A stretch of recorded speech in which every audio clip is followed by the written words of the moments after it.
Hello to all you yids out there. This is the Heart Now Here Spurs Fans podcast, a podcast from a bunch of yids to all you yids around the world. And 7 days ago, we said we hope we come back on here with a renewed sense of optimism, with 3 points in the league, a place in the fourth round, and we've got neither. It's breaking point. It's breaking point, yids, to the point that we've got on a fellow supporter, a good friend of ours, Orrin Campbell, on the show alongside us as a full quartet to talk about what has been another disastrous week, not just on the pitch, PR wise, transfer wise. I mean, I'm not sure it gets much worse. And we've done this for 5 years of some tough toil and trouble as Tottenham fans. But Kev, Matty, TJ, I'll start with you. How you doing, lads? You all right? Hanging. All good, mate. All good. Hanging, mate. Bad. Yeah. TJ, you were saying off air you got in this morning, mate. Yeah, don't say it too loud, mate. It's still a bit frosty in the ass, you know what I mean? So you think it's cold outside, just come fucking stand in my living room. Not even the heating is defrosting that frostiness in there. No, I one of those where I was like, yeah, I'll be back about 10, end up walking in at 1 in the morning. So I just fucking let it go a little bit yesterday. I think after watching the football. Once you're late, you're already in trouble anyway, so you might as well kick the arse out of it, innit? Yeah, pretty much, mate. Just fucking, I drunk too much, missed the last train, cab home. Yeah, bank's empty, Mrs. unhappy. It's fucking great weekend, mate. Spurs out the cup. Loving that. That's what you said off camera. You said relationship over, no money. I said, what are you talking about? You and the missus or Frank and Tottenham and the Bald? Because fucking hell, that is where we are as a team, isn't it? Yeah. Yeah, Lee, we don't know who we'd rather be at the moment, TJ or Thomas Frank. Yeah, no, all jokes aside, she's all right. I'm only winding you up. But yeah, no, I was fucking proper had a proper hangover this morning, man. I was boozed up way too much yesterday. Didn't eat anything. Wow. Yeah, so I was suffering. But nice big breakfast and lasagna later. I'm all right now. I'm good to go again. Well, it's the only thing that makes us feel better. I mean, as Emilio Gaskin says, he's gutted. The season's over. We'll always have Bilbao, of course, but that feels like a long, long time ago. And Kev, we've all been on the Instagram, the TikTok this week. We've let our thoughts be known, and I'll go into different things. But one thing that you were sharing the other day, especially in the group, was about that march from the pub together to be together in that stadium to create an atmosphere. What were your thoughts on the day as a fan and what the fans were trying to do and what you got back? Yeah, real interesting one for me in terms of all that. First of all, I did say, I'm going to go back on myself a bit here. I did say that I find these marches, these posts that come out to drum up atmosphere. I've always said I find it quite embarrassing, especially being a bit of an old school head and coming in from the old ground. It's not something I've known Spurs fans ever have to do. I was a bit critical of it. I respect the people that do it, but I find it as a club, I find it quite embarrassing that we have to do it, if you know what I mean. But fair play to the people that do it. And there's obviously a reason why they do it. And it's because, it isn't the old stadium in that sense. And obviously with everything going on, there's a lot of negativity around the place. So people are trying to drum up the support. So in that sense, with this week, I sat in the South Stand for the first time this season. I think I might have done 2 games in there before. So that march that goes from the pub, they all go into that South Stand. So when you see the videos of everyone singing in the concourse and banging on the steps and everything else, that's where it was. So I got a chance to witness that firsthand yesterday, and I've got to put my fucking respect out to the people that have started that, because you walk in there and it is absolutely fucking alive in there. And this is coming from someone who sits in the Northwest Upper, got a child with me, so it's a family section, and you don't get any of that. My son now being 14 years old, going on 21, he wants to feel the atmosphere. And he said it to me, even going in up the steps and going into the ground. He said to me, Dad, how fucking good is this? Because we don't get that on that side. So that was, and once we got in there, the place was going fucking mental in there. And that was because of them groups of people that have started that, and obviously everybody else that normally does it anyway. And it was a brilliant atmosphere in there. And it really got me going for the game. You know, I was quite negative going into it, as we all would be, but going into that South Stand and having that atmosphere before you get into the stadium, you know, really felt different in that sense.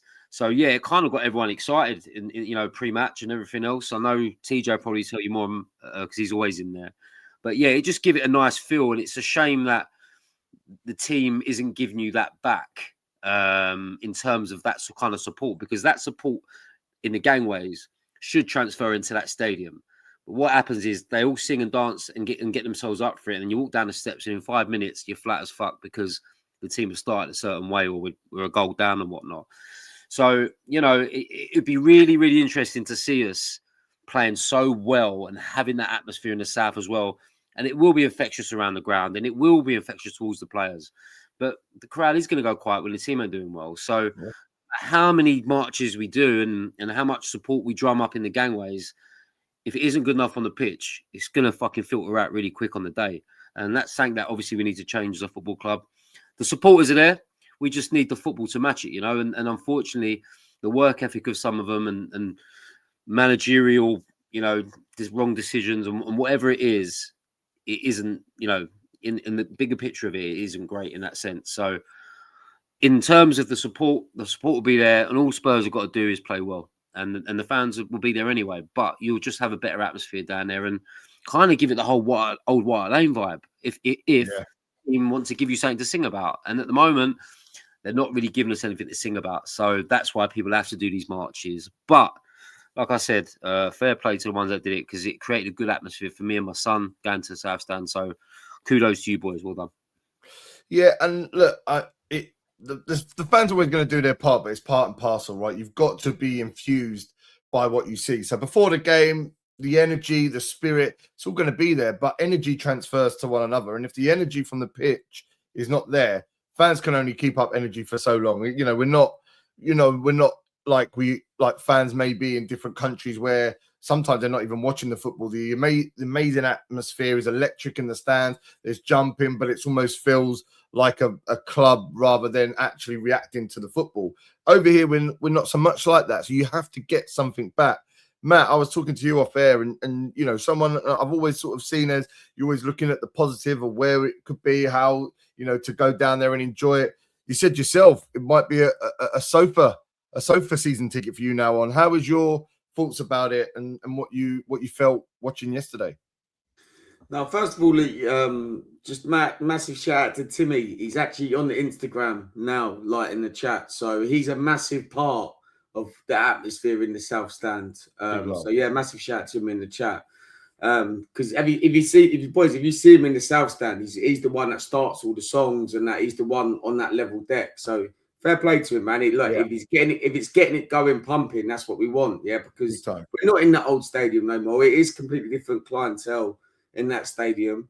Like you say, it comes with performances as well. And if we was playing better, then the atmosphere, like Kev said, would love to see. Like that first 10 games under Ange, what our lane was then. It was rocking, yeah. And that place can be that if it brings the performances. And I think where we're playing so bad, I think it's good that these groups are trying to keep the atmosphere alive, to keep something, to keep people going at the minute, mate, because the football and the performances and that, I think we can all sit here and say, we don't want to go. Do you know what I mean? We don't want to go Spurs at the minute. But yeah, I don't know, Lee. It's hard, mate. You take yourself down there, you spend your money, you buy drinks and that in the stadium. And again, people say about yesterday's performance, first half was shocking. People say, oh, but you played so well second half. We played well for 20 minutes. And that 20 minutes, yeah, we could have equalised. But then after that, the intensity dropped. I think we just run out of steam. But I do sit there and I think I'm not going to blame Frank, because he can only go with the resources that he's got. And he's picking up injuries left, right, and centre. And what can you do? Do you know what I mean? He's playing with kids now. Do you know what I mean? He's trying to do what he can. But some of his selections over in this managerial appointment, he could have done much better. But yesterday, I don't know where that performance come from second half, because we didn't see that in the first half. And I don't know if that's Frank giving him a bollocking or the players just thinking, do you know what? We're going to go out and fucking play how we want to play. Do you know what I mean? No one knows. But right now, things are not good. It's not good down here. It's not at all. And I guess, you know, we've got our great brother, Oren Campbell, in here, known for many years, massive Tottenham fan, now lives up in Rochdale. We're watching it like me, Oren, you're watching it at home. You know, I feel for the guys because these guys go everywhere. Big love to Matt, TJ, and Kev. They go everywhere. Do you know what I mean? Support this club for everything. But even as a fan at home, it's hard to watch. What's your thoughts on what you're seeing? You know, we talked a bit off air, but what you're seeing, how you think a style is, a set plan, manager, players. What are your thoughts when you're watching on the TV? Yeah, so first of all, I mean, for the guys that are going on a regular basis, 'cause I said to Kev earlier on in the week in another group, I don't know how you guys are continuing to do it, and I know that, you know, there's passion and love for a team, and that will never die. But it's honestly diabolical what you're watching on the TV and what you're watching in the ground. You know, to hear that we as fans are having to almost drum up our own support to keep the ground, to keep the ground's atmosphere up, to me is a disgrace. Like, where are the club in all of this? Where are the club working together with these supporters group via the trust to be able to enable these things? It's, for me, you know, it's ridiculous. And then when we come to the game yesterday, you know, as Matt said, we played well for 20 minutes, and, you know, as I said before off air, we're talking about that like that's a great thing. Like, desire, running, that should be the basics of any football team. And Matt, where I take a bit of umbrage and where I disagree a bit is Frank's had long enough. You know, no manager on earth walks in and finds a group of players that they're completely happy with. However, you know, at the beginning, this guy came in. We were told about tactical flexibility, his ability to coach and develop players. I've not seen one iota of it. Can we name one player that we can say has gone forward under Frank this season? No. And, you know, the same thing about injuries and things that was leveled against Ange Postecoglou last season, and they weren't used as excuses. So for me, I can't use those as defenses for Thomas Frank. And, you know, just to talk about the board, ENIC 2.0, the Levy family, or whatever the fuck they're called nowadays, you know, some serious questions have to be asked about them, because May was 7-8 months ago when we were all on the high of our lives. How is it that Tottenham Hotspur is the only club on earth seemingly that can take May, the lightning that we had in the bottle in May, and turn it into a thunderstorm at the beginning of January? For me, it's an untenable position for the players, for Frank as a manager. I'm surprised he's still at the club, to be honest. And the board, for me, I've got some serious questions to answer for. But Oren, do you think Frank's been given the resources right now? And even though the transfer window's open after injury and selling Johnson, you still think he's been given the resources? No, to Matt, try and produce? No. I'm not saying that in the slightest. But what I am saying is that when it comes to player development of systems, development of principles, that is on Frank, and we cannot put that on solely on the board. Yes, you know, it's the 11th of January. We should have had one player, you know, that's going to improve the first team through the door already. Again, we knew Son was leaving. He's not been replaced. We knew probably Brennan Johnson wasn't really good enough to start for Spurs. We knew that probably in January or the summer he was going to go. Where's the proactive planning? Where's the attack in the market? You know, we've got money from the Savinho transfer from the summer that's unspent. And then there's talk of £150 million war chest. Well, where the fuck is it? What's Lange doing? What's Paratici doing? Time's ticking. Yeah, this is the thing. It's really hard to pin it down to one thing. You know, Frank, for me personally, I feel the more and more I see the team, I feel the more and more he's out of his depth. I think there's stuff that I'll come on to from Wednesday and the loss at Bournemouth. But I feel like, when it was all going wrong with Ange, this time last year, when we got pumped by Everton and it didn't look good at all, and they were obviously in the doldrum, they just had Moyes take over, you know, we looked poor, and we thought, listen, he's probably out of it. But he had that clinging on to a semi-final against Liverpool and a Europa League run that obviously ended in triumph. But you knew what you was getting. You knew who he was trying to play. You knew how he was trying to play it. We had injuries galore, kind of what we're getting to now, as Oren says. And it just felt though that at least we went out with intent. And every time that manager stood up and he let it be known what it was about being a Spurs manager, what it was, the principles, as we keep going on about here, and the way that he wanted to play. Now, that was flawed. It was flawed in many ways, but it was an identity. And it was an identity that, in essence, regardless of what people want to say about where we came in the league and what the Europa League is, it turned into a massive triumph that anybody would cry for, a European trophy. And I just don't see that with Thomas Frank and TJ. I feel like now, you know, after your comments last week about what he needs to do you think he can still do that after the 2 games you see, when you said it's got to be Conference League at the bare minimum? I'm saying that as a base level for the team that we're supposed to be. Similar to what Orin's saying, right? Like, we have a 20-minute performance where the players show desire, and all of a sudden we're like, actually, the second half was really good. You know, we got to focus on that, do that. It's like that is the base case for how you should set up in games. If players aren't going out there fighting for the shirt in an FA Cup, which, by the way, has seen so many Premier League teams knocked out, like especially like established teams already out of the cup, and that's something else that we're now out of, right? And for me, the season's over. But when it comes to Frank, like, and where we finish in the league, European places as Tottenham Hotspur has to be the bare minimum. I'm not sitting here saying that we're entitled and we should be getting it every year, but realistically, if that is not your aim, what are you competing for? Like, if you're not trying to win things and finish as high as possible, what is the point? Like, this is why, like, everyone was saying, oh, you know, we might get a top half finish 10th. You might as well finish 17th for my eyes. It doesn't matter to me finishing 10th. Like, it doesn't. All you do is qualify for the Premier League next year. That's all finishing 10th does. The same as what happens when you finish 17th. It means absolutely nothing to me. Like, finishing 10th, 12th. I want European places as a bare minimum. And not just that, you need to take the domestic cup seriously, right? We knew we weren't going to win the Champions League. We got it via the place in the Europa League final. You win that and you get in there. I mean, that's like, whether you think that's right or not, whatever. Like, it's an incentive, I guess, for that competition to win it. But you look at the domestic cups and listen, we've had a hard draw. We had Newcastle away in the League Cup. Do you know what I mean? At the time, they were on a bit of a purple patch. And then Villa are exactly the same. But they were there. Villa were there for the taking yesterday. We could have won that game. And if we had a bit more desire and played like we did in the second half for 20 minutes for the full 90. Yeah. And so when you sit there and look at it, it's so hard at the moment. Like, I don't really know where to put it. Like, we can all sit here and go, you know, Frank is tactically, or he's out of his depth. So, you know, he's gone to a club and he's had it very nice at Brentford. Everyone's kind of all like, you know, finishing the Premier League, you've done a good job. The expectations are higher at Tottenham Hotspur. And I think the pressure that comes with that, I think it stifles managers, and I think they're struggling under it. And I think some people don't realise the job they have when they come to Tottenham.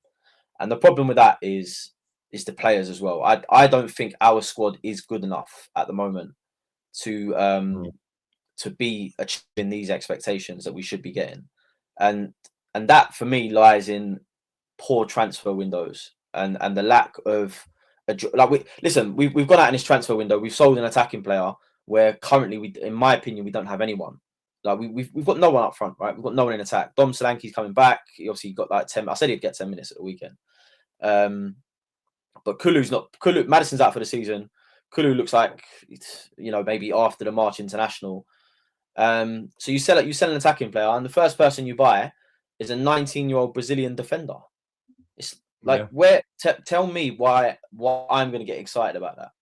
Tell me how you're filling me with confidence that you know what this squad needs. If your first buy after selling an attacking player is a 19-year-old from Brazil, an unknown, we need to sort out the attack.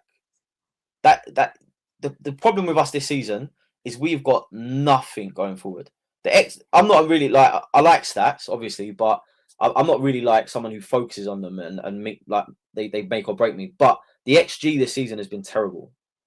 Like this, so for people hear XG all the time. For people that don't know about it, it's what goals you're expected to get from the positions you get in and the chance of you scoring in those positions and stuff like that.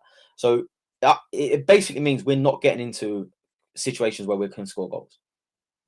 So that's before we've even got someone who can put the ball in the net. We're just not getting in those situations. Yeah. So that's the key problem. And I think he's walking a tightrope already. You know, the first comment you posted from Emilio Gaskin was season's over. I feel the same. I think the Champions League, like I said last week, it's like you're an elephant in a tree. You're just waiting for us to drop out of that. And I mean, yeah, the cups are all gone now.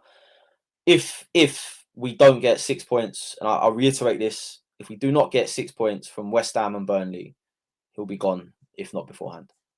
Yeah, I mean, I don't think I can argue with that. I think that's the problem. And then yesterday, you lot, Kev, you said at the top of the show that you went in there, renewed sense of optimism. It felt like it was all together. Big love to Timmy on the Instagram, who's a big part of that.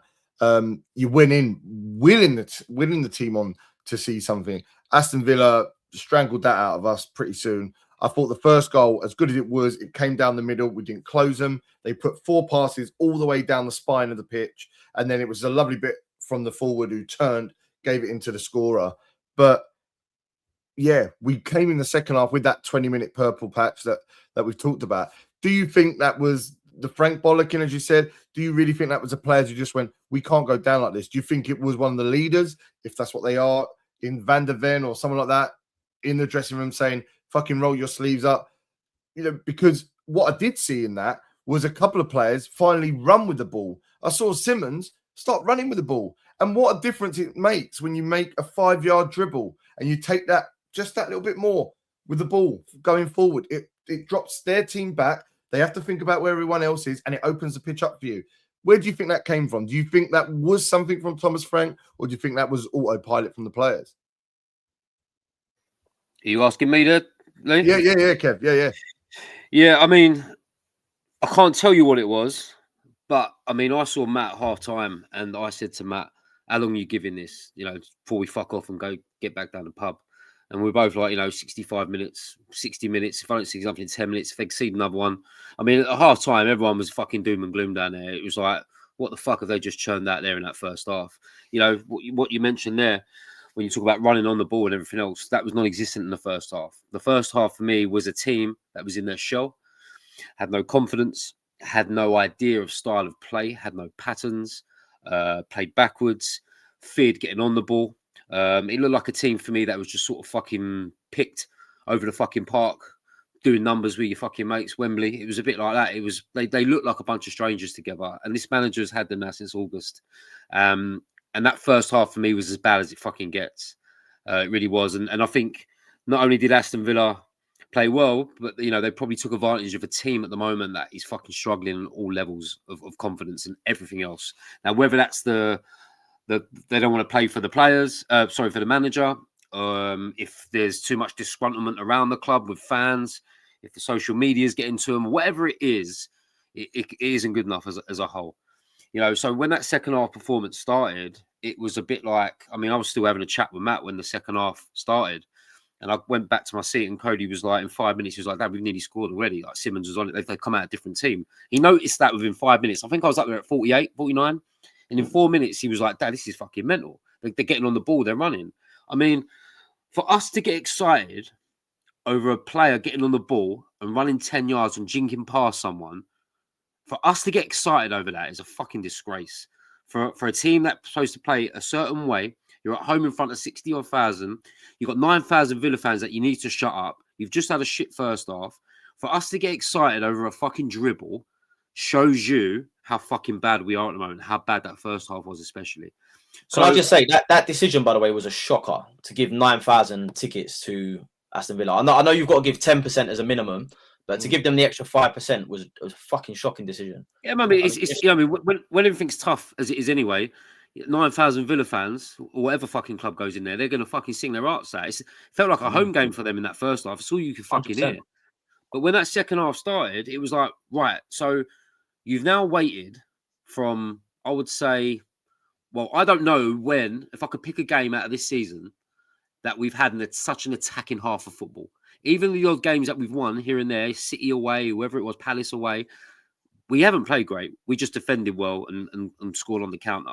But I can't remember the last time this season that we actually got a game by the scruff of the neck and looked like kind of a bit of a Tottenham of old, a bit of an Ange Postecoglou side where it was attacking, it was breathtaking. So we now know the players can do it. So why hasn't that been there since the start of the season? Why is it took player spats with fans, fucking negative press, negative social media, booing at home? Why has it took all this to this point to now go, well, actually, we can go out there and have a fight for it? Do you know what I mean? I mean, Palhinha for me yesterday set the fucking tone of everything. That fucking guy knows the fucking apple. He knows what it means. He went over to them fans at Bournemouth and was fucking having a chat with them, saying, look, we're trying. He come out after that game, only player that come out and spoke and said, it's not good enough. It's a disgrace. We're trying to get better. We're trying to do this. He publicly comes out and then goes out in that second half and smashes every fucker on that pitch because they gave him way too much respect in that first half. They didn't want to fucking get near him and didn't want to crunch him. And he set the fucking tone. Tell Christian Romero to take that fucking armband off and give it to that player. They are the sort of players that you need in this team at the moment. And he, I think, stirred up everything yesterday and got, just by smashing a tackle, just by then giving it to Simmons for Simmons to run and beat someone, it lifted the place. And that's why I stayed in there to the end, because it gave me that belief that they can do it. But who has made him do that? I don't know. I don't know if Frank's given a bollocking. I don't know if Palhinha's gone in there or Van der Ven, who's captain, and gone, right, this is fucking not good enough. Can we do this? If you can do it against Aston Villa, why the fuck can't you do it against anyone else? So now you've set the benchmark of playing a really decent side in Aston Villa and just shown at home now that you can play on the front foot. So when it comes to the West Ham game, I don't want to see backwards. I don't want to see sideways. I don't want to see Pedro fucking Porro, and he's a cunt I'm going to dig out on here as well, because he is the epiphany of a player that has it too fucking good, thinks it's okay to go over to his fucking away fans, his 450 Bournemouth fans or whatever it was, who die for this fucking club and travel everywhere. Who the fuck does he think he is to go over there and have a go at someone who pays their fucking hard-earned money to watch them? And that cunt goes out there and gives you fucking 2 out of 10 performances, can't fucking cross a ball, I watched that cunt yesterday get on the ball at right back, and I watched him play a shit ball down the line and starts fucking digging out Archie Gray. In my eyes, players like him let the fucking side down. Get him off. Get fucking young players on that want to fucking fight. Dane Scarlett done more running than fucking Richarlison's done since fucking August. Give them sort of players the go, because they're the sort of players that might get this manager out the shit a bit, okay? But he isn't giving these players a chance. He's giving these fucking frauds like Richarlison minutes, Pedro Porro minutes, Christian Romero to some point not been good enough. People like Palhinha, Archie Gray, Simmons to a point yesterday was good. Fucking Ben Davies as well. Let me give you some fucking kudos on Ben Davies yesterday, because we slag him off all the time and say he ain't good enough. He gets roasted. He was one of the best players on that pitch yesterday. Fucking solid. And this is a player that really shouldn't be anywhere near it.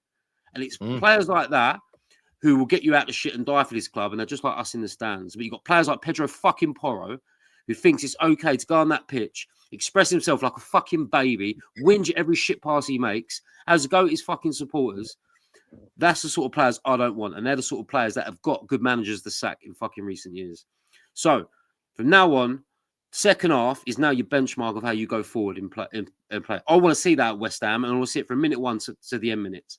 I want to see that sort of passion, because you boys were there when they started playing like that in the second half. The whole fucking ground fucking lifted, and it felt fucking good to be back in there just for that second half.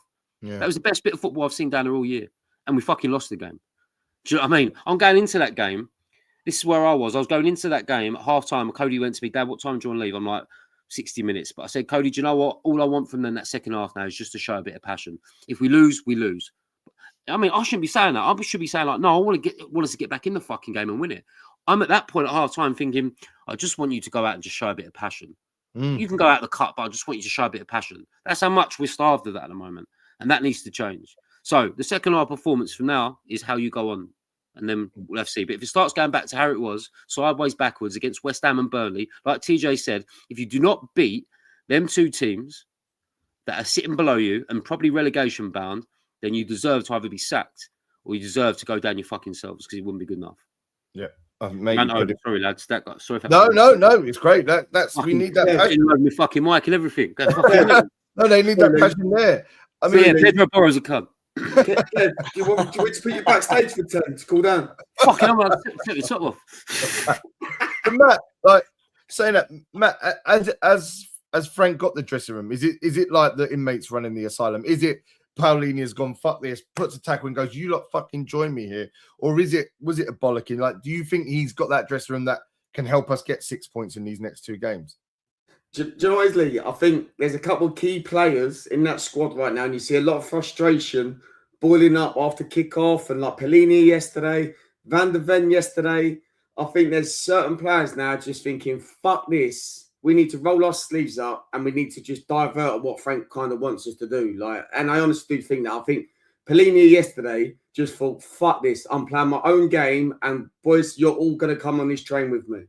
I honestly do think. Matt, even the end bit for me, you know, people will look at him and go, he shouldn't have done what he did. But do you know what? That for me, Matt, done the right thing. That for me just showed you how much he fucking gives a shit. And if they all could just have a little bit of that inside them, certain players will be okay. But players like him are the ones that they should all fucking be like. There's a couple of players. There's a couple of players in that team now that should be starting. And I think Pelini is one of them. Van der Ven's one of them. I'm even going to say Kevin Danso. Danso will give you everything every time he puts that shirt on, right? Yeah. I'm going to say Tell. I'm going to say absolutely Tell. I think he gets it. Tell gets it. You can see he wants to try and rally the crowd up. Do you know what I mean? I think Ben Davis is one of them. But the rest of them, guys, I think Archie Gray to an extent as well. Do you know what I mean? But where do we want to go as a team? I don't know. Have we lost? Has Frank lost the dressing room? I think he has, mate. If I'm honest, I think he has. I think there's a lot of personalities in that changing room that don't like the way we're playing and just thinking, fuck this. Like, we're just going to go out and play our attacking way now. We will see this against West Ham on the weekend. And listen, Matt, if you're saying that Frank, if players are coming out and having to do their own thing, the dressing room's gone. So why are we persisting? Why are we persisting with this manager? And sorry, one sec, Matt, one sec. Because we're, you know, and I keep coming back to this style of play and patterns of play and the identity that Frank is trying to instill in the club. When Pochettino first came to Spurs, we knew what the deal was. We knew if you weren't going to run, if you weren't going to press, you were out the team. We knew with Conte, first game, 3 at the back, wing play. We knew all of those things. We knew under Ange Postecoglou, the first game against Brentford a couple of years ago, you know, inverted fullback. We knew what is it under Frank? What team are we? And that's the bit that's sticking in my craw. What team are we under Thomas Frank? You know, we're talking about, you know, we've conceded less goals than last season, but that's against a person who everyone's saying didn't give a fuck about defending. So that's no barometer of improvement in my eyes. Yeah. But that's the thing, Oren. I was going to say to you there as well. Like, we brought in this executive, Vinay, famously known for being down the road, famously known for giving Arteta time. Apparently, you know, when it was all going wrong with Arteta in 8th position, this was a guy who said stick by it, and now look where they are and stuff like that. You know, PR-wise, I don't think the club could be any lower. Our manager had a fucking Arsenal coffee cup at the Vitality Stadium. We weren't away at Arsenal. It was so ludicrous. People thought it was AI. Like, you know, Matt, Lee, sorry, what does that tell you though? How can you see what's happening on the pitch when he can't see what's on his cup, mate? Well, this is it. This is what I'm saying, and I think, like, in that sense, you know, I agree with you, and I just think in that sense, Oren, you even think, like, is it because there is no style, because we don't see anything? Do you think that he's had enough time, and really, do you think if he had more time, if he had a transfer window, another one, do you think things might come into play? Yeah, so personally for Frank, I think we could give Frank 20 transfer windows. It ain't gonna work, right? So let's leave that to one side for a minute. And when we're talking about Vinay and the board and things like that, it's on them to set the culture. It's on them to set the philosophy, and the philosophy's been there for our lifetimes in supporting Spurs. What is it? Attacking players and players that excite, get on the ball and excite the fans. We are not about that at all. So that's, for me, that's on the club. The club has appointed Nuno. The club's appointed Frank. We've gone to win now managers and not back them financially. You know, we were in a great position under Pochettino, and we let the team rot for 3 years. Let's be honest about that. The team was left to rot. So all of those things for me are on the board. But again, for me, they've had 25, 26 years at this now. It's time for them to sell up. for me, because where else do we go? Where else do we go with this? And as Kev said earlier, I fear that in the next 3 to 5 years, if we don't get our finger out of our ass, we will get relegated. Fucking Honestly. hell. That's I think almost we'll go Lee, I think Vinay, where his name is, has come from down the road. I thought he's beat. But I think him and the Bald are actually Arsenal fans and are looking to dismantle us. Oh, scary to even Mate, say that R it word. does me, mate. I'm telling you, I think there's something right. Like, we're 11 days in the window and there's nothing. There's nothing. We knew what state we was in and there's nothing. These recruitment signings or scouting should have been going on for as soon as the window's shut. Where are these months gone? What have they been doing through October, November, December? Like, I don't get it. Like, Do you know we've what got it no is, targets. Matt, it's the links. It's like, you know, we're always linked to players, even when we're not supposed to fucking need them. We've always been linked. And like, there's no links whatsoever. So I'm like, I don't know about you boys, but I'm in two minds of it of, are we actually fucking doing something here? Or, you know, but like, we are a big fan of the show, Shane. He messaged me earlier and he just said, I hope Thomas Frank don't get any money. Because the problem is, if he goes out and buys players and nothing works, you know, he's already got the noose around his neck. You know, someone else is then, you know, that's a huge chunk of money that's going to be taken away from our next manager, if it comes in the summer, or whoever we get after January, if we do then end up sacking Frank. So he's kind of hoping like we don't get any money to spend, because he obviously doesn't want him in there and doesn't trust him. So this is interesting, because it's like, where it has been so quiet, are the boards sitting there thinking, do you know what, these supporters fucking don't like him. No, do we really want to give him this money if we're not 100% sure on him? You know, like I said last week, I think they want him in charge. But, I mean, I sat in that South stand yesterday, right? And it was fucking toxic towards him. Fucking oh, mate. He was getting pelters fucking everywhere. You know, and I sit in a different side of the ground. And I don't have characters like that around me. So it kind of, you see the true passion. You see what people really think in that South stand. And no one wants him there. No one wants him. And it's like, no one can see no light at the end of a tunnel with him, regardless of a transfer window or not. So it's that kind of that one. Do you give him the money to spend thinking you might not be our manager? Because whether they want to keep him or not, if that ground does not want him, they have to act on it. You know, I don't know how many more losses you can have, how many more boos you can take. You know, they whether they like it or not, they're going to have to fucking let him go. And it's like, do you want to give someone 150 million to spend and not sure if he's going to be your manager in the summer? I mean, that's the one you got to weigh up, I think. Yeah. Okay. Well, this is the thing I was going to say, and TJ, I'll put it your way. It feels like, from what everyone's saying here, what I've said, what people are saying in the chats, and good friends of ours, fans from outside, you know, you just read on social media. We need a project, right? There was a project in tail a little bit with Ange. We kind of knew what we wanted. We got the style back. Project's probably the wrong kind of word. Project, the only time I've really seen it was under Pochettino. Are we prepared, TJ, as a fan base? Do you think the board are prepared, or do you think they should prepare us for a project that does take time, 3 to 5 years, with a manager, setting a style and going, listen, you've got to stick through the hard times? And do you think if we were able to get that going, who would that manager be? I think that is all you can do at Tottenham. I don't think there's many clubs where, you know, a manager comes. I think Chelsea have had it over the years where they switch managers and they tend to get quite good success, like off the bat. But realistically, you look at all the successful teams in the history of the Premier League, especially, they've had sustained management through those periods. I'm talking Alex Ferguson. I'm talking Wenger when he was there. You know, Guardiola, Klopp. These guys didn't have like fantastic first seasons. So whenever you look at this stuff, it is a project. Tottenham is, like, be under no illusions, everyone listening to this, we are not in a good space. We're not a good club at the moment. We need to rebuild, and that's going to take time. The problem is that you need to pick someone that you're willing to give time. And this is where I come back to the thing I said at the beginning. You can give someone as much time as you want, but there need to be minimum standards met in that period as well. Yeah. So you can't just be like, you know, we're going to give someone a project and, you know, we're going to accept everything. That's bullshit. Like, we're still Tottenham Hotspur. There still needs to be minimum standards that we need to meet. And if the manager's not meeting that, then clearly the project needs another reset.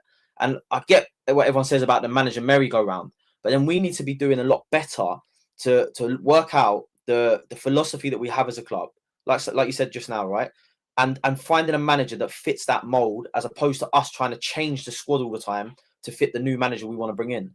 Find the manager that plays the Tottenham way, that wants to do things and has passion to play the way we want to play, and back that person. The thing is, Tej, what people will say to you is that if he had better attacking players in that team, would you get your Tottenham way under him?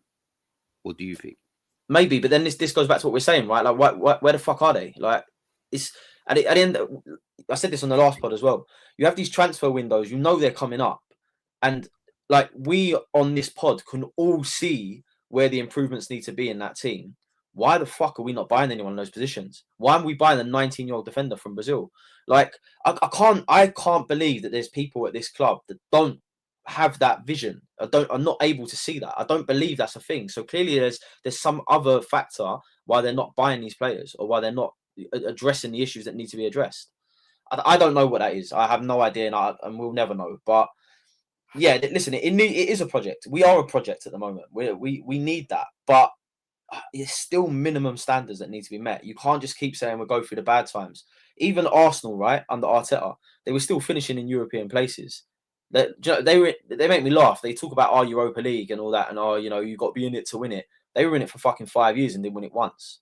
Yeah. So it's do you know what I mean? Little things like that, but those minimum levels need to be met. For if you're gonna have a project, whichever manager it is has to have and has to meet those minimum standards. And I'm sorry, but currently Thomas Frank isn't.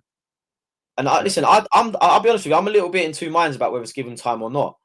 But we need to see, like I think Orion put it perfectly at the beginning, who in that team has moved forward under him. And that's a really relevant question. If you've got a coach coming in and the players that you have are not being improved, that's already a sign. I like Frank. He's a bit of Mr. Nice guy. I think the body language on some of them speaks volumes. I really does. And when you look at people like Van der Ven, who's you sort of your captain type, or your vice captain, whatever it is, when you got people like him, Romero coming out and doing what he's doing, I think they're just little snippets of the fact the players saying, I don't really like playing like this. I don't really like going backwards when we're fucking 2-0 down. Do you know what I mean? We've all played in football teams, right? I've played under coaches and to play a certain way, and I don't like playing like that. But you have to because you're told to.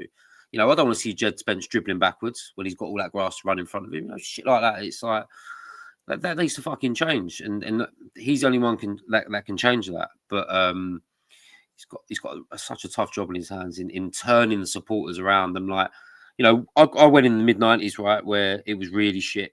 Didn't really have a sort of style of play or whatever it was. We had bang average players, but we had a couple of players that would carry us through times. Like I talk about, obviously, I did is Joe Francis, you had Teddy Sheringham, and when you had Venables, you had Gascoigne and Lineker. But there weren't great players around them. Even when you want to go in a bit later on into the thing under Graham, you had David Ginola, players like that who were just, David Ginola playing with Ramon Vega and David Kerslake and Colin Caldwell and people like that. It's just like, but they were the ones that would get you out of shit sometimes. They're the ones that Ginola would get on the ball and he would go forward. And the rest of the players couldn't keep up with him, but he would make things happen. There's no magic in that team at the moment. There's no players for me that want to go, well, do you know what? I'm going to roll my sleeves up. Apart from Palini yesterday, there's no players that want to roll their sleeves up and go, no, I'm going to give this a go today. And that's quite alarming how we can't get that out of certain players. You're attacking players in the sense of Spence, Dogie, Simmons, Richarlison, all these sort of players. Bergvall, I'm watching Bergvall pass backwards now. I mean, that is one player you don't want going backwards. He's like a breath of fresh air when he gets on the ball and wants to do it. But I feel like the manager's he's kind of strangling that out of them, that freedom of play at the moment. And when you've got fans like us who love to be on the front foot and grew up on players, even players like Raul Fox and Ronnie Rosenthal and Aaron Lennon, and all these sort of players, they got on the ball and they made things happen. And it's just like, we don't have that at the moment. And if he doesn't find that, he'll be out the fucking door. But with his current squad, from my opinion, the body language sort of says to me, we're kind of done with you now. Can we have an attacking manager in that's going to, use these attacking players to full effect? Because at the moment, we're a team that's got decent attacking players, but there's a leash on them, and we can't be having that at home games, especially in the cup and whatnot. And hopefully, like I said, that benchmark will change. But I think he's got two games now where I've watched a lot of football this year, and West Ham are right. They're not fucking great, and I think if you lose that game, especially at home in front of your own fans, and Burnley, who are probably a team that's not as good as us on paper, but they'll probably have a fight, and they'll probably fight for each other, and that's something we don't have at the moment. No fight. So unless that fight is there, I think that will speak volumes of how much these players want to fight for this manager, like they have done with previous managers who have lost their job, especially under Ange. I did see them fight for Ange quite a bit, but at the moment, I don't see anyone apart from Paulinho that wants to have a fight and save this manager's job. No. And this is the thing, you know, if you look even at the time when they won that Europa League and they brought Ange onto the podium, said, get over here. He was like, no, get over here. There was a sense that they wanted to play for him. Look at that Van de Ven interview with Gary Neville. The guy talks about him like he's still our manager. Didn't say a word about Frank, really, in many ways. But going back to the board, and Matt, I'll put this to you. Obviously, we're a big club. You know, all the banter and put that to one side that we might get thrown our way at times. We've got an incredible stadium, incredible training facility. We're a European champion of a European trophy, right? We've got a history. We're known as the entertainers. The problem is that we seem like we're fed lies from the board. We're told we want to compete on every front. 4 trophies, we want 4 trophies. Champions League, we can't keep Ange because we want to stay in where we are now. Do you think it would be a bad thing as a fan base and someone, Matt, you've been everywhere, home, away, abroad. Do you think it's a bad thing if a board come out and said, listen, especially because shit's on general sale now, like that video we put out last week about Newcastle and Man City, you can get them on general sale with 4 tickets to a person. Do you think it's a bad thing if the ball said it as we are saying it here? This is a long road. It's going to be fucking bumpy at the start. Stick with it because we really believe in it. Why don't you think we ever get that? Why do you think we've always been told we are big, we want to compete everywhere, yet they never show it with their checkbook or what we see on the pitch? Do you know what, right? If Frank got appointed and the ball come out and said, look, we are going through a rebuild, yeah? You're going to have to give Frank a couple of windows and that. Fans would understand and be like, yeah, okay, like, we get it. But when you've just won Europa League, you have something to build on with Ange. Like, you know, no one will know what chapter 3 was like or anything like that because we lost all momentum of that chapter when we sacked Ange. No one knew how good it was going to be or how bad it was going to be. But I don't think it would be as bad as what it currently is now. No. Yeah, we'd be higher up the table. We'd be playing attacking football. Yeah, we may have won games like fucking 5-4, 7-6 and that, but it had us entertained, yeah? Right now, it's nothing. And I think you'll get time at Spurs if the fans take to the manager. And the fans are not taking to Frank. And so the issue is, Frank's not going to last at Spurs, I don't feel. I don't think Frank will last January, if I'm honest.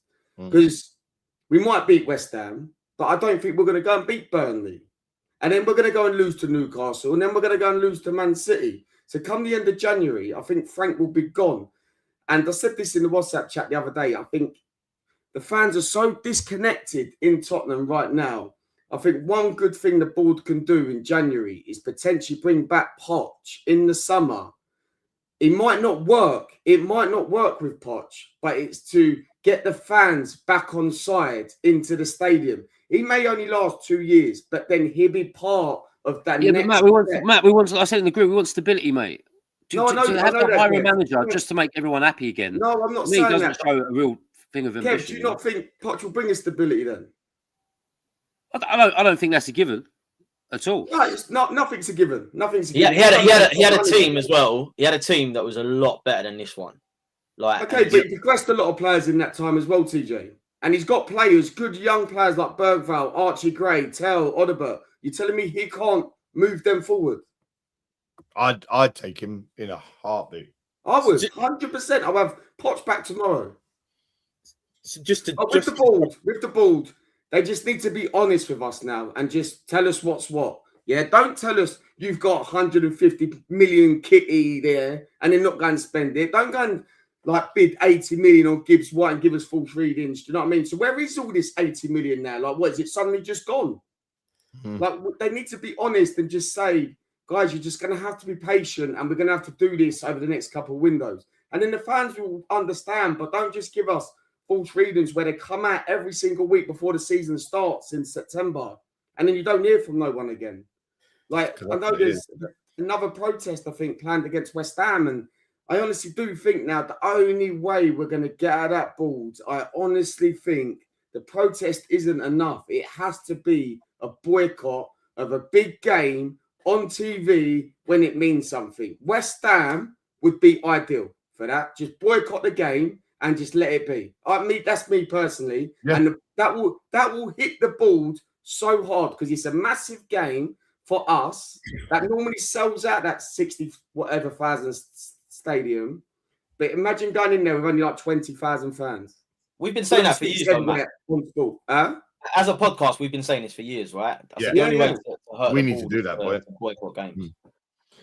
Oren, did you have something to say, mate? Yes, it's just to come back in and just to talk about the board and their words. And I think, you know, as other fans look in on Spurs and think that sometimes Spurs fans are arrogant, it's not us that's saying that we want to compete on four fronts. It was the board.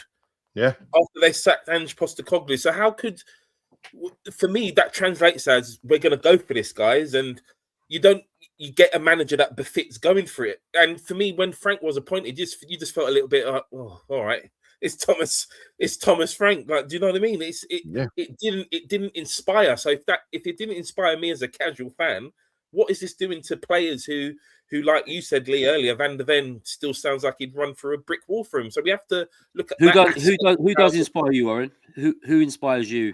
You know, if Frank went now, who did give you that? So I agree with Matt. Really, Frank has to go. A caretaker of some sort has to be brought in. We're all saying the season's over, so just bring a caretaker in, and we have to go hell for leather to get Pochettino back in the summer. Twofold. One, I think we've got the nucleus of good young players and academy players coming through, whereby he can develop players. And two, and Kev, I don't, you know, whether you like it or not, it needs a manager that's going to galvanize the fans. It really does. And you know, we cannot go in looking at another Frank. You know, you're seeing people I'm not saying I'm a bit like you with the Frank thing. You know, I think the Bournemouth guy was the one I probably really wanted. I felt excited. Yeah, Areola. With Glasnow, I was a bit like, yes, he's done a great job at Palace, but coming to us, like you've seen with Frank, it's a whole different fucking deal. It really is. I mean, if I had to pick anyone at the moment, it'd be Eddie Howe. Would be my fucking. And I laughed. I laughed at Lee before we got Conte when he wanted Eddie Howe. I think he was at Celtic at the time, and I laughed at him. And now you watch the job he's done at Newcastle. That guy would excite me now. But I just think Pochettino for me is a guy. We're not forgetting of how shit it went at the end towards him. You know, you can slag the board off as much as you want and everything else, but you know, it's a bit like the Frank thing. He couldn't get him playing either what he had. You know, you kind of know the cards you dealt with at the time with the board. You know, maybe Pochettino should have fucking walked at the time we were successful and he wasn't getting the players he wanted, but he stood around probably for the love of the club, and it went stale for him. But like TJ saying, he had a great side. But where he's been since and what kind of job opportunities he's taken now, for me, I don't know if that is going to be a given for me. And I'm old school, and the Chelsea thing will always irritate me. But I'm trying to look past that in terms of him coming to us. But I just don't know if that is the answer. I feel like it's a bit of a desperate appointment in terms of having to fix everything. And after 5 games, if he lost his first 5 games, I don't know if the fans would give him time either. I don't know. I mean, this is where the kind of muddle we are as a club.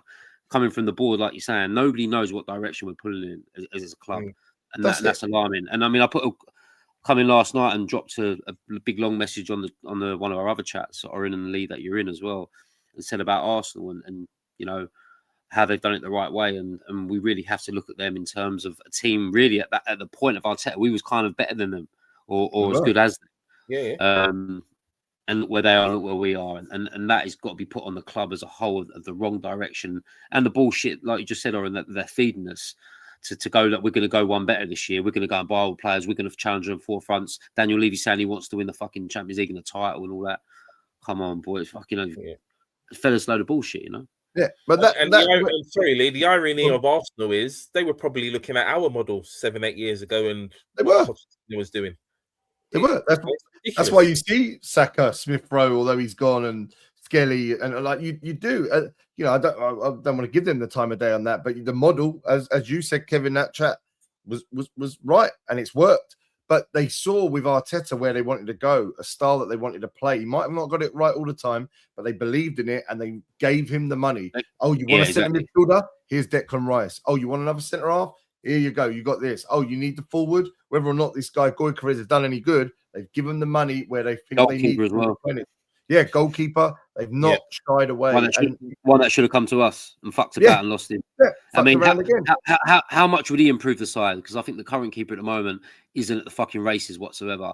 I mean, I look at David Raya now. He's probably the best goalkeeper in Europe for me. And we had a chance to get him from Brentford, and we pissed about and again lost out on key players that they've gone and got and improved even more now. And it's just like that's where we are. That's where we have been as a club in the last few years. Just an absolute fucking mess in terms of direction. I think this is it. You know, I'm a big fan of Eddie Howe. I think he went into a shit show at Newcastle. All right, they did have money coming in, but they couldn't spend it all. But they spent it well. But he still had to get a tune out of that team, and he got out there. Don't forget, he came in. They lost to Cambridge in the third round at home in the FA Cup. Within 2 or 3 years, he's won their first cup in 60 years, and he's done that. And he's brought European nights. He's brought in a style, high press, quick attacking. When they've had to break quickly, that's what they do. He's brought something in. He's brought in a sense of what he knows, what that club wants, and he delivers it. What's the commonality here, though? What's the common theme that we're seeing here? We're seeing managers being brought in for longevity and being backed in what they need. Yeah, that's exactly what's happening at Spurs. Didn't happen under Poch, and that's the thing. You know, I know, like in his. And to be fairly, if Eddie, sorry, mate, to interject, if Eddie Howe, someone we're looking at, I wouldn't want to come to Spurs if I was him. He's just won Newcastle their first trophy in what was it, 50 odd years, 70 years, something, and he's competing. Also, just like you're saying, he's at a club where he is given the right to buy his own players. He goes, knocks on the door, and goes, "Look, I want to play a high press. I want to do this. I need this player. I want this guy for 60 million." And he goes and gets them. Why would you leave that to go to a club that penny pinch, sack managers for fucking fun, and have no idea where they're going as a club? Why would you want to leave that to come and join Tottenham? And that's the worst thing about it, I think. Yeah, this is the thing. I look at Tottenham, and I've looked at it for a long time at Tottenham, as in we will get the person that's getting noise about them. So Frank is the latest in the line. Poch really was part of that line, but it turned out good. And the guy loves the club, so I've got a lot of love for him. The guy's meeting up Perriman, Cliff Jones, and all that for Christmas dinners. You know what? He gets it. He gets it. He didn't know those guys. He knows what he's doing, that boy. He knows what he's fucking doing, doesn't he? You know what I mean? And he's never heard that he wants to think. So the love, the passion goes a long way with me. If you're loyal, you're passionate. Chelsea thing I didn't like, I'll look past that. I was about to say, he ain't loyal though, is he? No. Well, but he, you know, it was hard to get him sacked because, you know, it was the first bad run in about 5 years. He came in, he had to get rid of the shit. Do you remember he had all that shit with Adebayor and a few of those boys? He got rid of those. He took a chance on bringing players like Kane in, whatnot. Kane good. You know what I mean? He developed. He made Carl Walker a better player. He made Danny Rose a better player. You know, he had 2 centre halves that, you know, were gems, but he brought them even stronger. I think, you know, he fits the mold of a project, as does Eddie Howe. They're the two there. The problem that Tottenham have, in my opinion, is we always look at who's the guy that they're talking about in the last 6 months, or who's the guy who's done half decent. Oh, it'd be the Brighton manager next, or the Bournemouth manager now. You know, I like the Bournemouth manager. Don't get me wrong, and he's got limited resources. But also, and Glasner and all that. But I'm seeing them not doing that well. Bournemouth were behind us before they beat us the other night. I don't know if they're still there. I think they might still be there. I'm not sure. Palace, again, you know, good side, good manager. Obviously, again, limited resources. But that might happen at Tottenham, as we see here.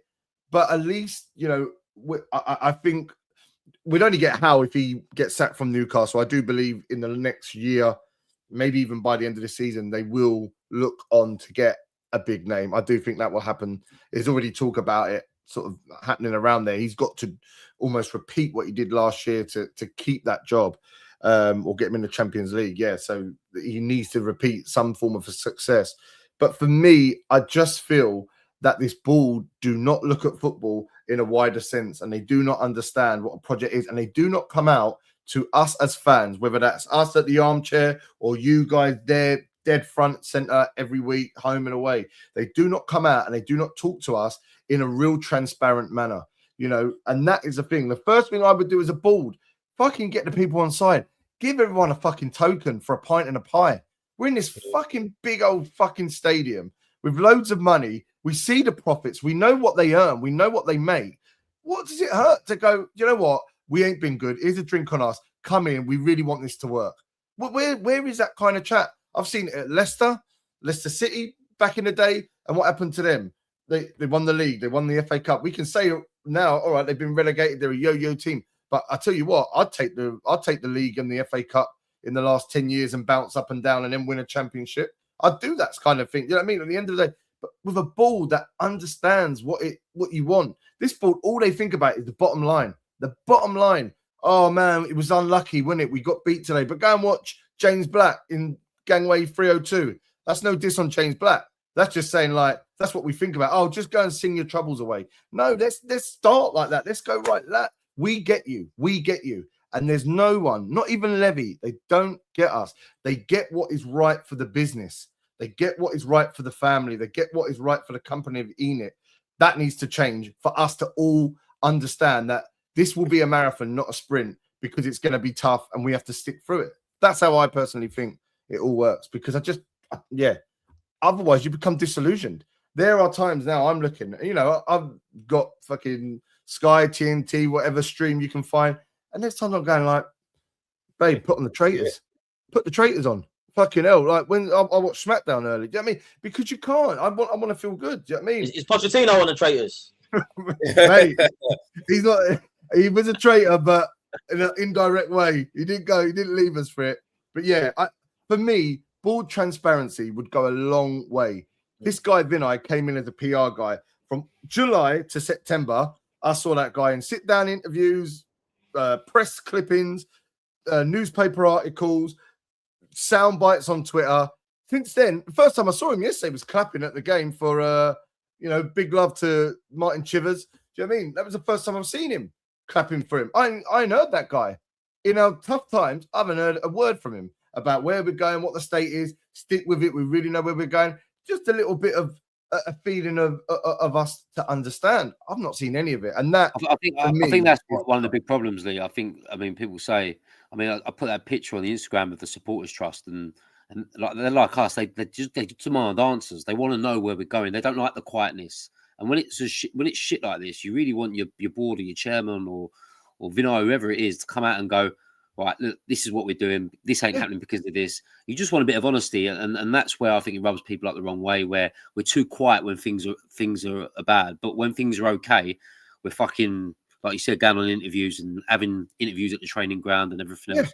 So it's when the chips are down is when you want them to come out to appease everyone and just go, look, this is where we are, this is where we're going. Hold tight, lads. It's going to be a fucking long one, but they don't, and that's what infuriates people, and that's why people won't accept anybody in that club until it's sold and the new owners come in and start putting money into the club in a serious manner in terms of wages, players, coaches, whoever we get, and try and get us playing the way we want to play. But at the moment, these guys seem like they like to go in their shell when things are not great, and that is only going to infuriate us more.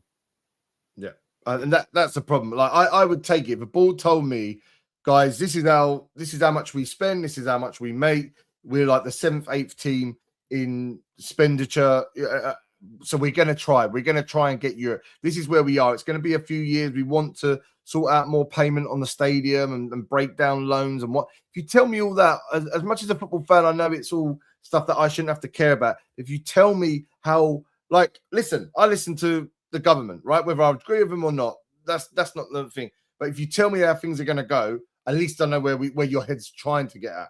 Right? If you hear that from a board, at least I can understand where we are. When you're telling me we're going to compete on 4 fronts, as Orange says, I'm going, why are we going out in the 3rd round? Why is it 11 days in and I'm seeing players go, or, I'm not even seeing anything. All I'm hearing about is a teenage left back. When that's the one position, we've got players in. Davis, Spence, Udogie, now this guy. What the fuck? So that for me is,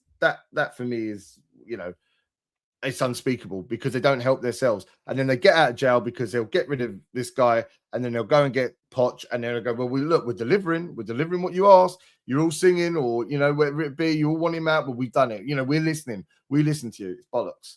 But look, we could talk about this all day, and I think it's been a fantastic analysis from all of you. The one thing I will go round, I'll start with you, Matt, is, you've kind of said it, but West Ham, Burnley, if you could give me 2 scorelines, what would they be? I think we're maybe scrape through West Ham. And that's because I think they'll come with a low block. I think we're kind of scrape and we haven't got the players to kind of break them through. Burnley, I'm going to say a draw, mate. I don't see us beating Burnley.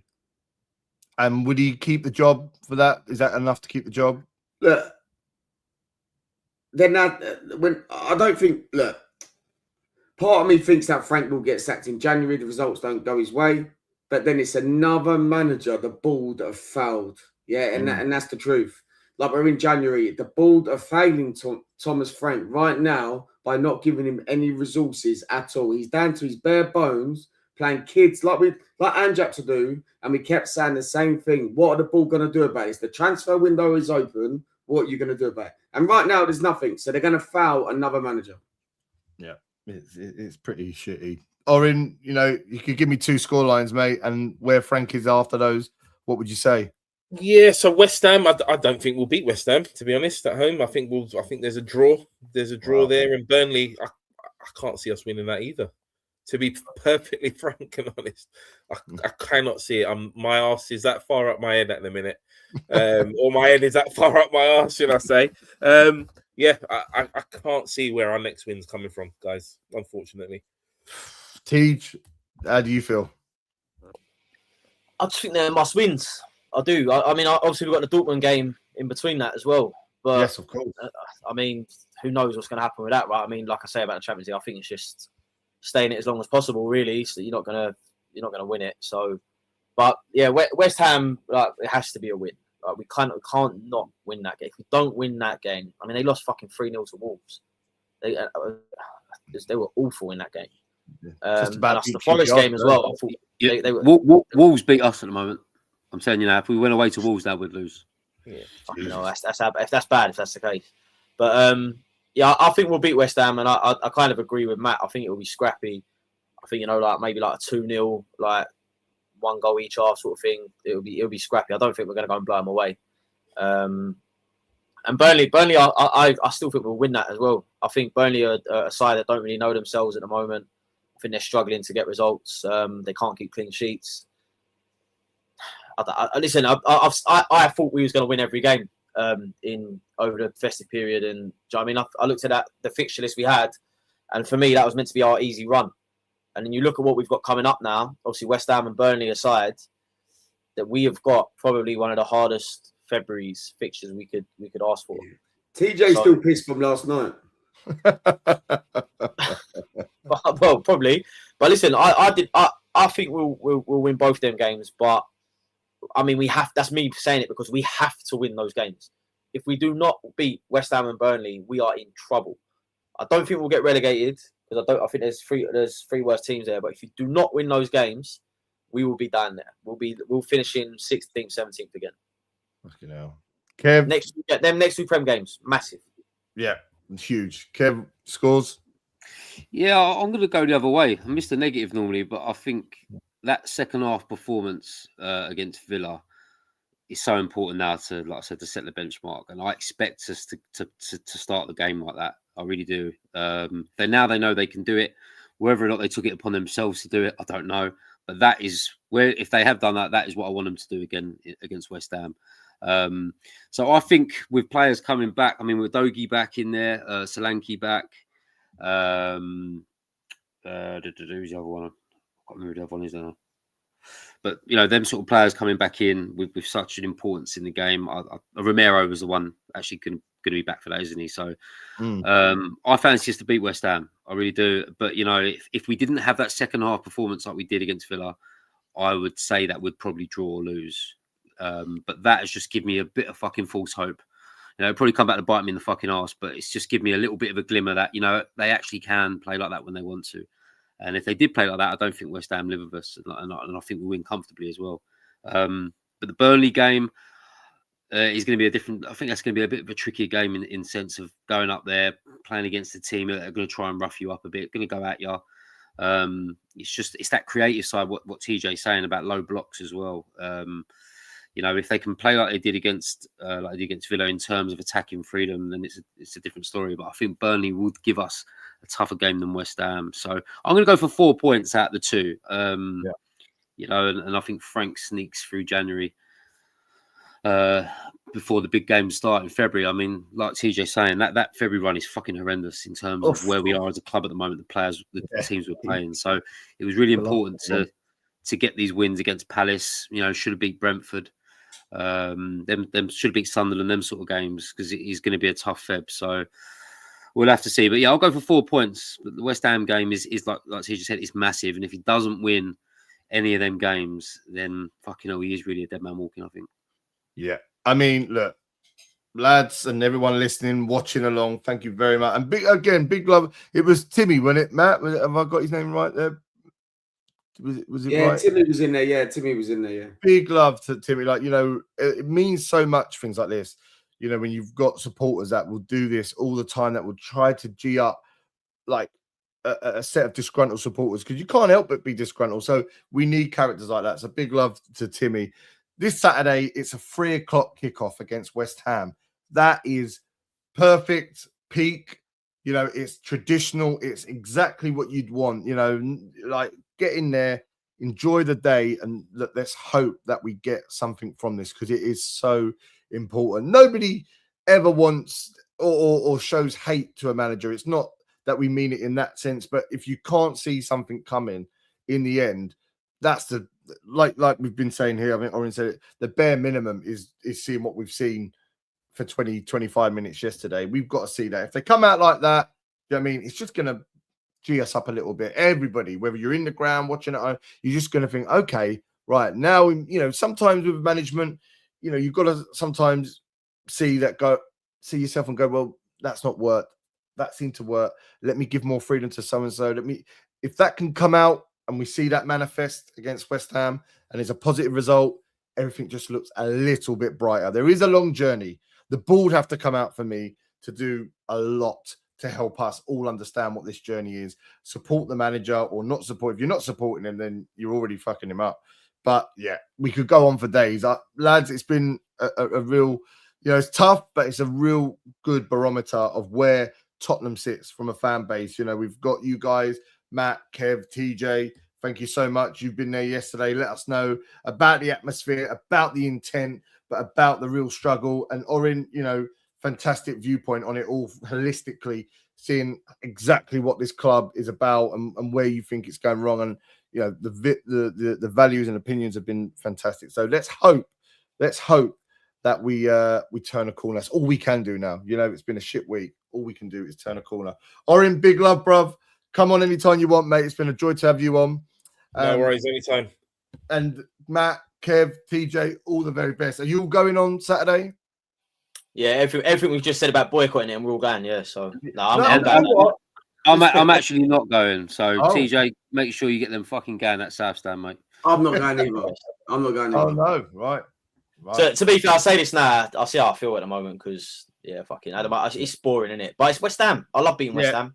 Fucking love beating West Ham. If we beat them, hopefully the clouds slightly dissipate. But anyways, lads, all the very best.